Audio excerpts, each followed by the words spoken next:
Saudi അറേബ്യയ്ക്ക് നിക്ഷേപത്തിന് സൗകര്യമൊരുക്കാൻ India ആലോചിക്കുന്നുണ്ടെന്നാണ് പുറത്തുവരുന്ന റിപ്പോർട്ടുകൾ സൂചിപ്പിക്കുന്നത്. ഇരു രാജ്യങ്ങളും തമ്മിലുള്ള ബന്ധം കൂടുതൽ ദൃഢമാക്കുന്നതിന്റെ ഭാഗമായിട്ടാണ് ഇന്ത്യ ഈ സുപ്രധാന നടപടി കൈക്കൊള്ളാനൊരുങ്ങുന്നത്.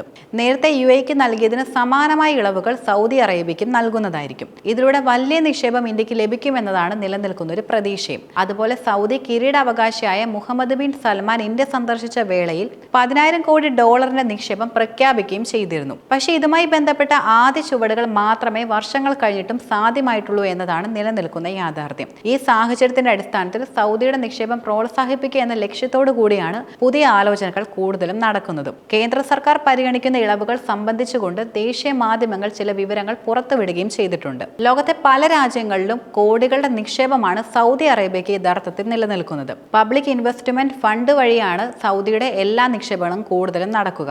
അമേരിക്ക, യൂറോപ്പ്, ആഫ്രിക്ക എന്നീ മേഖലകളിലെല്ലാം PIF-ന്റെ നിക്ഷേപം എന്നത് കോടികളായിട്ടാണ് നിലനിൽക്കുന്നത്. PIF-ന് കൂടുതൽ ഇളവുകൾ നൽകി സൗകര്യം ഒരുക്കാനാണ് ഇന്ത്യ കൂടുതലും ആലോചിക്കുന്നത്. ഇതിന്റെ ഭാഗമായിട്ട് നികുതി ഇളവുകളും ലഭിക്കുന്നതായിരിക്കും.